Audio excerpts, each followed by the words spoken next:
Hari ini Wojin berangkat ke SMA Jongin untuk mengikuti ujian masuk perguruan tinggi.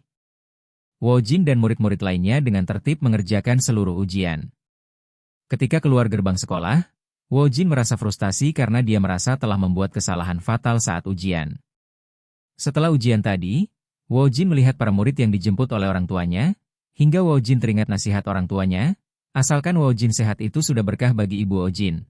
Sedangkan ayahnya berkata Wojin tidak perlu menjadi anak pintar asalkan jalani hidup yang normal dan bahagia. Nasihat kedua orang tuanya membuat Wojin lebih tenang saat berjalan pulang ke rumah. Di rumah, Bomi, adik Wojin sudah menunggu kepulangan kakaknya. Setelah Wojin membuka pintu, Bomi langsung mendekat dan menanyakan ujian yang diikuti Wojin. Melihat wajah Wojin yang masam, Bomi tidak berpikir Wojin akan gagal di ujian, karena kakaknya sangat pintar, pasti ada kejadian buruk selain ujian. Ketika Bomi bertanya lagi, Wojin hanya menjawab bahwa dia terlalu percaya diri sehingga mengacaukan tesnya. Mendengar ini, Bomi hanya bisa menghiburnya agar kakaknya tidak bersedih. Bingung dengan wajah masam kakaknya, Bomi menelepon orang tuanya dan mengabarkan keadaan Wojin saat ini. Ketika Wojin berjalan seperti zombie di depannya, Bomi mendengar kakaknya bergumam bahwa dia bukanlah orang normal. Dia menjawab semua soal ujian dengan benar. Seharusnya orang normal pasti salah menjawab beberapa soal. Bomi yang mendengar perkataan Wojin sungguh tercengang. Wojin beranggapan tanpa sadar tangannya bergerak sendiri saat menjawab soal ujian. Bomi mengusulkan agar mengecek jawaban Wojin bersama-sama untuk mengetahui hasilnya sendiri. Bomi mencari soalnya di internet dan membacakannya, sedangkan Wojin menjawab soal tersebut. Wojin masih hafal jawaban dari beberapa soal mata pelajaran yang membuat Bomi terkejut. Ketika Bomi memberitahu Wojin bahwa semua jawabannya benar, Wojin tampak begitu kecewa karena dia bukan orang normal seperti kemauan orang tuanya. Saat orang tuanya pulang dari berbelanja, Bomi lari mendekati mereka dan memamerkan hasil ujian Wojin yang nilainya sempurna. Mereka yang terkejut, langsung memeluk Wojin karena bangga dan bahagia terhadap Wojin. Untuk rasa bersyukur ini, ayah Wojin menelepon kenalannya untuk mengundang pesta di rumahnya sambil memamerkan hasil ujian Wojin yang sempurna. Saat ayahnya bermimpi anaknya memiliki profesi seperti dokter, jaksa atau pengacara, ibu Wojin menyadarkannya, dan berkata kalau Wojin dapat bekerja atau kuliah di mana saja terserah Wojin. Tapi Wojin hanya ingin masuk universitas biasa saja. Jawaban Wojin mengagetkan Bomi dan kedua orang tuanya, karena dengan nilai Wojin yang sempurna, dia dapat masuk universitas terbaik di negaranya. Setelah makan malam Wojin mencari informasi macam-macam profesi untuk dasar pemilihan jurusan di kuliahnya. Ada judicial scrivener, pekerjaan yang menyusun dokumen hukum untuk pengadilan, jaksa dan lain-lain. Petugas pajak, pekerjaan yang mengelola dan menangani urusan pajak. Arsitek, pekerjaan yang mendesain, mengawasi konstruksi dan sebagainya. Wojin teringat profesi yang disebutkan ayahnya, semuanya beroperasi dalam kerangka hukum. Setelah beberapa waktu mencari profesi yang cocok untuk dirinya, Wojin menemui mereka di ruang keluarga. Dia akan masuk Universitas S seperti orang normal lainnya. Mereka semua terkejut, karena Universitas S adalah salah satu universitas terbaik di negara ini. Beberapa hari berlalu, Wojin saat ini berada dalam kereta sambil menikmati bekalnya. Kemudian dia melanjutkan perjalanan dengan menggunakan bis. Ternyata tujuan perjalanan Wojin adalah penjara, di mana penculiknya dihukum. Ketika penculik itu melihat Wojin, dia langsung berteriak-teriak dan memprovokasi Wojin. Wojin hanya diam sebagai tanggapan. Penculik itu membahas apakah Wojin yang membunuh keluarganya. Wojin menjawabnya dengan tenang bahwa dialah yang membunuhnya. Penculik yang mendengar ini berteriak lagi ke arah Wojin. Hal ini membuat sipir yang mengawasinya memberikan peringatan berulang kali. Keadaan sekarang berbalik. Wojin mulai memprovokasi penculiknya. Dia mulai ketakutan dengan tindakan-tindakan Wojin, yang berniat agar sang penculik selalu teringat padanya. Dalam perjalanan pulang, di bawah salju yang turun, Wojin melihat Bomi sedang berjalan mendekat dengan teman-temannya. Teman-teman Bomi, yang baru pertama kali bertemu Wojin, terkejut dengan wajah tampan Wojin. Saat ini Wojin sedang berada di ruangan kuliahnya untuk pertama kalinya setelah diterima di universitas. Saat Wojin duduk, seseorang menyapanya. Dia adalah Park Jong-wook, teman satu grup chat satu angkatan. Sambil mengobrol tak terasa kelas sudah penuh oleh siswa. Pengajar pun masuk tak lama setelahnya. Kuliah pertama adalah pengantar manajemen, Jadi Wojin memilih jurusan ekonomi untuk kuliahnya. Kuliah berjalan dengan lancar, pengajar melempar pertanyaan dan siswa menjawab pertanyaan. Ini membuat kelas pertama menjadi hidup. Ketika kuliah selesai, Wojin langsung menuju ke kantin seperti keinginannya sebelum masuk kuliah untuk makan di kantin kampus. Saat makan, Wojin menarik perhatian orang di sekitarnya karena cara makannya yang berisik. Setelah makan, Wojin beristirahat sebentar, ketika detektif Taehyun meneleponnya. Dia mengabarkan bahwa ada satu kasus dan membutuhkan bantuan Wojin. Wojin sudah beberapa kali membantu detektif Taehyun dengan imbalan uang tunai maupun traktiran makan. Dia merasa membantu detektif menangani kasus sangat menguntungkan. Wojin bertemu detektif di kampus, untuk bertemu langsung membahas kasus yang sedang ditanganinya. Detektif ingin menunjukkan bukti-bukti kejahatan, tetapi Wojin ingin melihat tempat kejadian perkara secara langsung. Karena menurut Wojin manusia hidup berdasarkan pengalaman, oleh karena itu, semakin banyak pengalaman semakin bermanfaat. Detektif Taehyun sempat bingung sejenak, kemudian setelah mendengarkan penjelasan Wojin dia langsung setuju dan memacu kencang mobilnya ke TKP. TKP berada di lantai 3 bangunan. Di pintu masuk terdapat garis polisi dan seorang polisi yang menjaga TKP. Ketika Wojin masuk, dia langsung dihadapkan dengan tanda posisi tubuh korban ditemukan dan genangan darah yang sudah mengering di lantai. Wojin melihat sekitar dan mulai memprediksi kejadian. Dimulai dengan kedatangan pelaku, kemudian memulai penyerangan terhadap korban yang terkena serangan pelaku, kemudian pelaku menyerang korban beberapa kali lagi, hingga pelaku membekap korban agar tidak berteriak dan akhirnya kehilangan nyawanya. Semua sudah direkayasa ulang oleh otak Wojin yang jenius. Wojin menganalisa TKP satu persatu. Yang pertama, pelaku mengincar leher korban. Kedua, pendarahan hebat karena luka tusukan di leher sebelah kanan. Ketiga, senjatanya adalah pisau, tetapi bukan pisau yang ada di rumah korban. Pisaunya dibawa dari luar yang menandakan ini bukan kejahatan spontan. Jadi sudah direncanakan dari awal, target pelaku memang pembunuhan. Detektif Taehyun terkejut dengan analisa Wojin, karena sama dengan laporan yang ditulis oleh polisi yang mengolah TKP. Ketika Wojin melihat rekaman di sekitar TKP, Wojin melihat keduanya ada hubungan pertemanan antara pelaku dan korban. Analisa Wojin terhadap pelaku adalah, pria diperkirakan tinggi 180 cm, rambut pirang dan tidak ada sidik jari, membawa kantong plastik berisi botol soju, ukuran kaki 270 mm. Wojin menduga pria berambut kuning bukan pelakunya. Detektif Taehyun sedikit tidak percaya, karena menurut semua bukti mengarah kepadanya, tetapi tersangka tidak mengakuinya. Detektif menambahkan, ada sesuatu yang aneh dengannya. Dia tidak pulang ke rumah pada hari kejadian dan tidur di penginapan. Kebetulan CCTV penginapan juga rusak dan pemilik penginapan sedang mabuk. Pemilik bahkan tidak ingat kamar berapa yang ditempati tersangka. Saat Wojin melihat kembali rekaman video, dia meyakini alat yang digunakan pelaku adalah alat yang digunakan panjang dan tajam seperti pisau sashimi. Hanya berdasarkan apa yang terlihat akan lebih mudah diasumsikan bahwa pelakunya adalah seorang ahli yang menggunakan pisau sashimi. Para pelaku kejahatan memilih alat yang mereka kuasai untuk melakukan kejahatan. Mereka pikir bahwa menggunakan sesuatu yang familiar akan mengurangi penyimpangan dalam rencana mereka.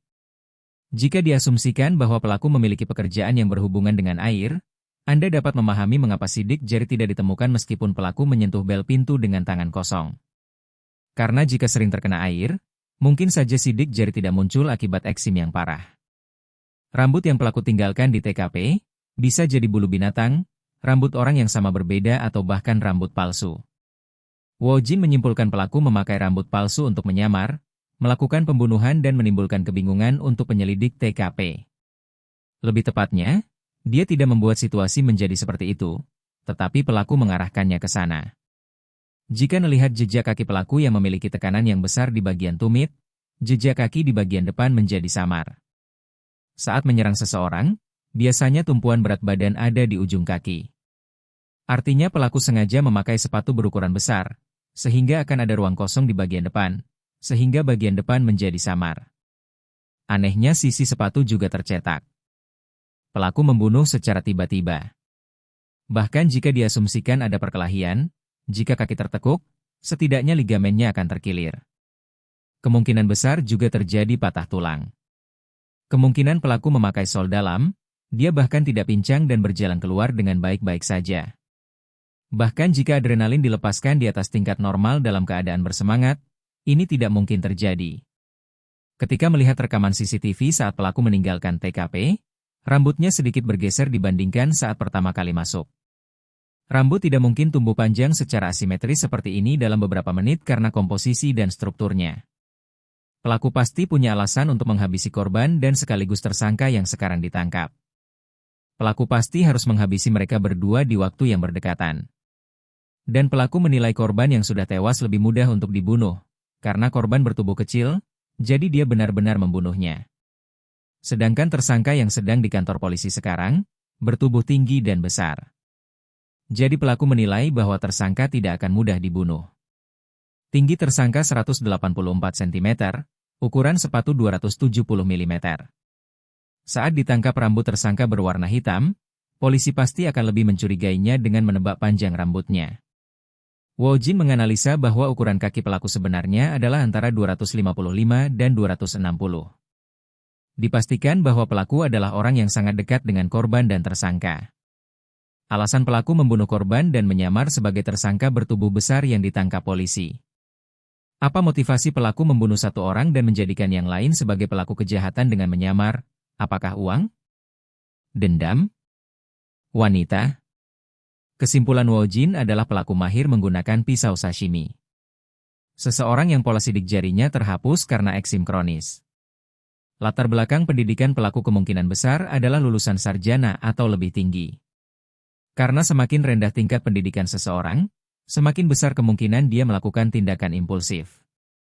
Semakin tinggi tingkat pendidikan seseorang, semakin besar kemungkinan kejahatan itu terorganisir dan terencana.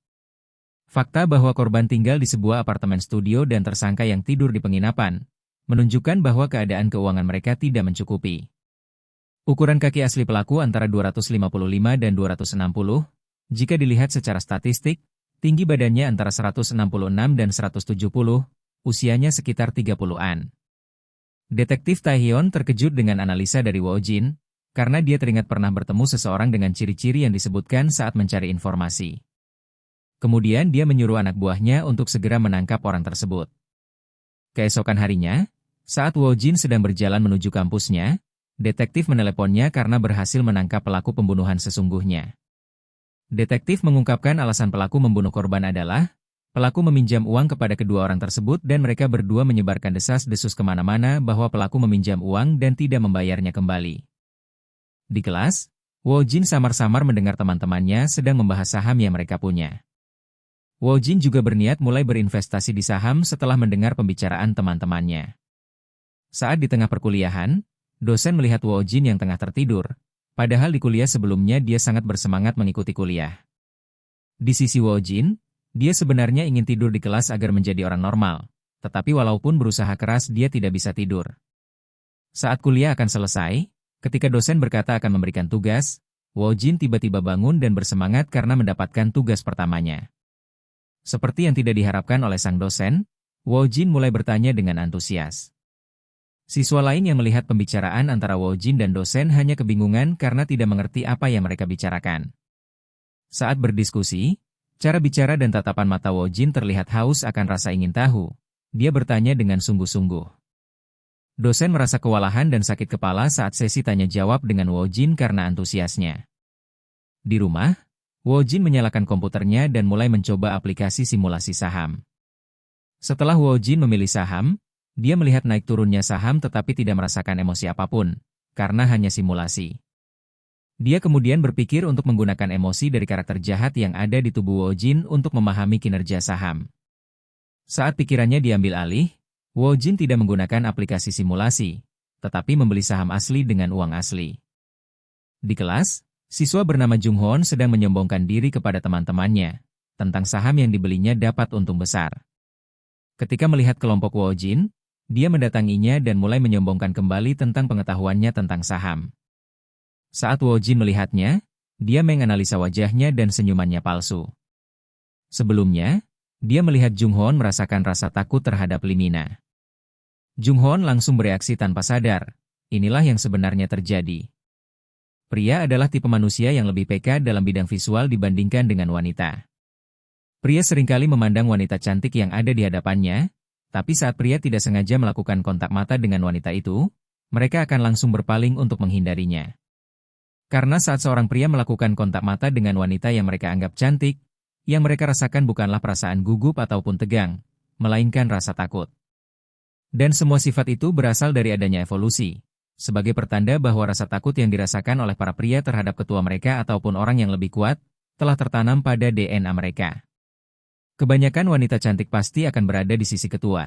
Jadi kalau dia menyentuh wanita itu, maka dialah yang akan mati. Dan DNA yang membawa rasa takut itu, telah aktif secara sendirinya pada tubuh Jung Hoon. Jung Hoon bertanya pada Wo Jin dengan senyuman palsu. Alasan Jung Hoon yang sudah berniat untuk pamer, tiba-tiba mendatangi Wo Jin adalah untuk mencari perhatian dari Lee Mina, dengan menjadikan Wo Jin sebagai targetnya. Jung Hoon terus memprovokasi Wo Jin. Wo Jin akhirnya menanggapinya bahwa dia seharusnya menggunakan aplikasi simulasi terlebih dahulu, namun malah membeli saham dengan uang asli. Jung Hoon menertawakannya, mengira bahwa Wo Jin rugi pada pembelian sahamnya dengan uang asli. Wo Jin dengan santai berkata bahwa dia untung 30%. Ini membuat orang di sekitarnya terkejut. Jung Hoon yang terkejut sebenarnya menganalisa Wo Jin. Wo Jin yang hanya berpakaian denim kusut dan tua, handphonenya juga jadul dan tidak menggunakan jam tangan mewah. Sepatunya model lama yang harganya 50 ribuan, batas trading hariannya juga sudah maksimal. Jung Hoon bingung bagaimana orang seperti itu dapat untung besar. Wo Jin juga memperhatikan Jung Hoon, dia merasa Jung Hoon sedang mencari sesuatu yang menjadi kelemahan Wo Jin dibandingkan dengannya. Tiba-tiba Jung Hoon merebut handphone Wo Jin, handphonenya terlepas dari tangan Wo Jin dan terlempar. Tetapi saat handphonenya hampir menyentuh lantai, Wo Jin dengan cepat menangkapnya. Teman-temannya yang melihat ini kagum pada keahlian Wo Jin. Saat menunduk, tanpa sengaja Jung Hoon melihat punggung Wo Jin yang sedikit terbuka penuh dengan luka yang mengerikan. Teman-teman yang lain ketika mendengar perkataan Jung Hoon juga melihatnya.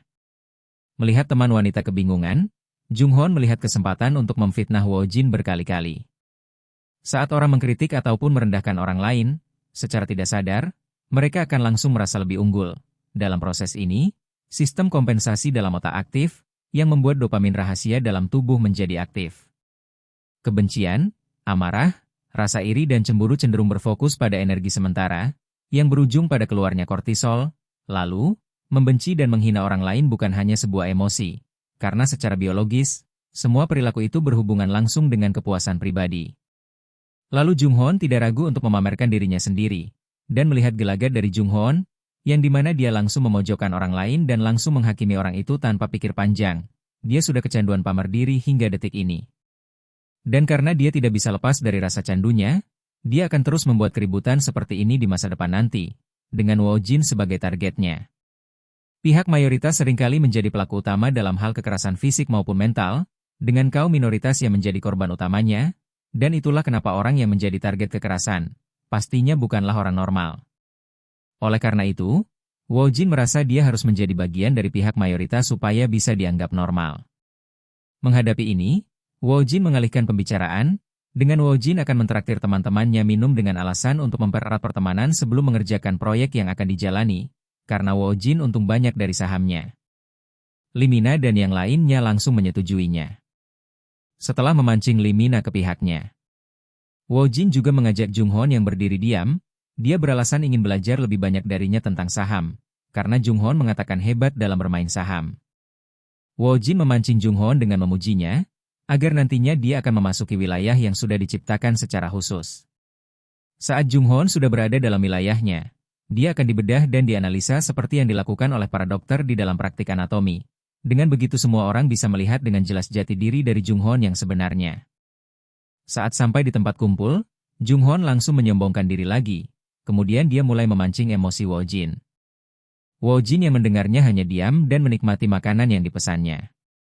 Jung Hoon yang dengan sinisnya mengatakan bahwa bursa saham bukan tempat bagi pendatang baru seperti Wo Jin untuk mendapatkan untung. Wo Jin menjawabnya dengan santai bahwa dia sudah menilai 19 komoditas berbeda di antaranya emas, perak, tembaga, dan minyak mentah WTI. Dia juga memeriksa banyak nilai tukar dari negara lain, sambil membaca artikel yang beredar saat dia menemukan saham yang dibelinya. Mendengar ini, Jung Hoon merasa kesal dan mengajak yang lain minum soju. Melihat Jung Hoon membuat tubuhnya terlihat lebih besar dengan meletakkan tangannya di pinggang. seperti kobra yang membesar saat menghadapi bahaya. Dia membuat tubuhnya tampak besar sebagai bentuk pertahanan diri, yang artinya Jung Hoon tidak mau mengakui perkataannya dan berusaha untuk mempertahankan dirinya sendiri. Secara tidak sadar, dia menunjukkan sifat defensifnya secara nonverbal. Karena sejak awal, dia adalah orang yang agresif yang terobsesi dengan memamerkan dirinya sendiri. Dia bahkan bukan orang kidal, tetapi menggunakan tangan kirinya, ini berarti dia akan mulai pamer.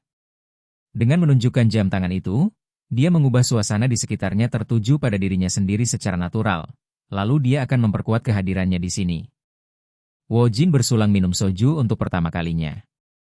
Woo-jin mendengar bahwa alkohol itu akan terasa nikmat saat dia sudah dewasa, tapi dia merasa dia belum dewasa, karena belum bisa menikmati alkohol. Lee Hye-rim yang diundang oleh Woo-jin sebelumnya untuk menargetkan Jung Hoon, datang dan bergabung dengan kelompok Woo-jin. Teman-teman Woo-jin terpana dengan kecantikan Lee Hye-rim. Jung Hoon yang juga tertarik mencoba memulai obrolan dengan Hye-rim.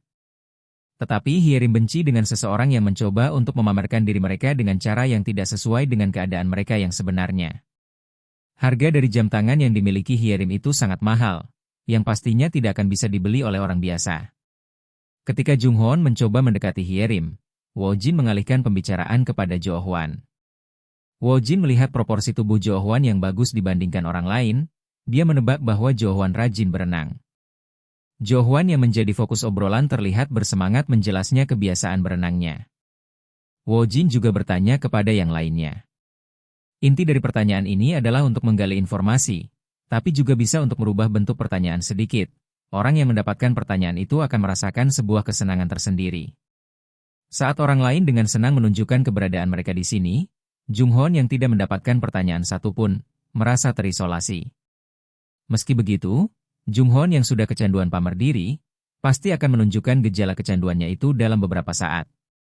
Jung Hoon dengan kekesalannya mulai mengincar Jo Hwan tetapi target sebenarnya tetap Woo-jin. Penilaiannya sama sekali belum matang, lalu perilaku impulsif yang menekan neokorteks. Semua itu akan membuat fungsi limbik serta batang otak, yang memegang peran penting dalam mengatur emosi, naluri, serta tindakan impulsif manusia jadi lebih dominan. Dengan kata lain sisi rasionalnya melemah, dan sisi emosional dan instingnya menjadi lebih kuat.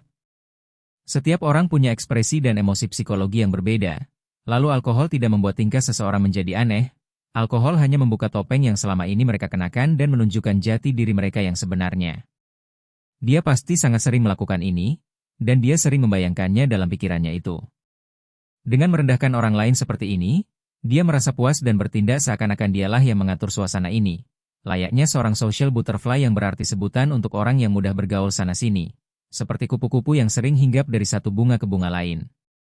Tapi sayangnya, Jung Hoon gagal membaca situasinya.